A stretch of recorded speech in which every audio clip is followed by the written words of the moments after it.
ချက်သားတဲ့သင်ဟာအတိတ်ကာလတုန်းက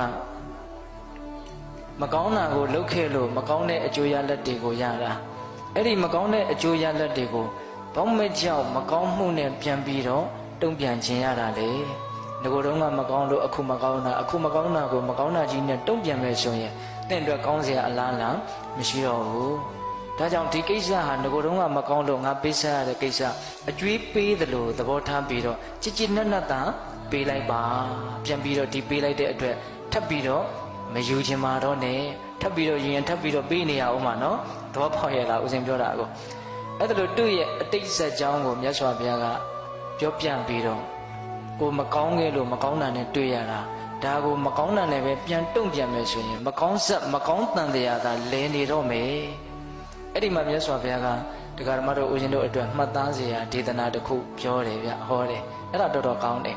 ဘာပြောလဲဆိုတော့သူကကိုယ့်ကိုကြမ်းကြမ်းထန်ထန်ပြောလို့ကိုကသူ့ကိုပြန်ပြီးတော့ကြမ်းကြမ်းထန်ထန်ပြောမယ်ဆိုရင်တယောက်ပြီးတယောက်ပြောနေတာနဲ့ဘယ်တော့မှဆုံးတော့မှာမဟုတ်ဘူးတဲ့ဒါကြောင့်မို့လို့သင်သည်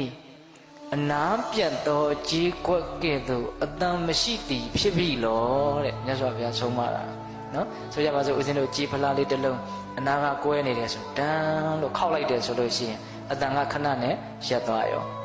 ဟုတ်လားဘာလို့ဆိုအနာကကွဲပြက်နေတာကိုဟုတ်ရလားတကယ်လို့သာကြီးဖလားလေးကအကောင်းလေးဆိုရင်တန်းလို့ခောက်လိုက်ရင်မပြီးနိုင်ဘူးသူကပြန်ပြီးတော့အတန်တွေကထွက်နေတာအဲ့ဒါလို့မပြီးနိုင်မဆုံးနိုင်အတန်တွေထွက်မနေပါနဲ့အနာပြတ်တဲ့ကြီးခေါင်းတော့အနာပြတ်တဲ့ကြီးကွက်ကလေးလို့တစုံတစ်ခုနဲ့ထိခိုက်မိသွားတယ်ဆိုလို့ရှိရင်အတန်ကိုအကြာကြီးမထွက်ပါနဲ့ဟုတ်လားသူကအနာပြတ်နေတာဆိုတော့တကယ်ကောအကြာကြီးထွက်မလားမထွက်ဘူးအဲ့ဒါလိုမျိုးကိုယ့်ရဲ့စိတ်ကိုထိန်းချုပ်နိုင်အောင်ကြိုးစားရမယ်အဲ့တော့ဦးဇင်းတို့ဒီနေရာမှာပြောချင်တာကဘယ်လိုအကြောင်းတရားတွေဘယ်လိုအကျိုးတရားတွေပဲတွေ့ရနောက်ွယ်မှာအကြောင်းတရားတွေဆိုတာရှိနေတယ်ဆိုတာကိုနားလည်ဖို့မလိုဘူးလားလိုတယ်နားလည်ဖို့လိုတယ်ဒါကြောင့်အထူးသဖြင့်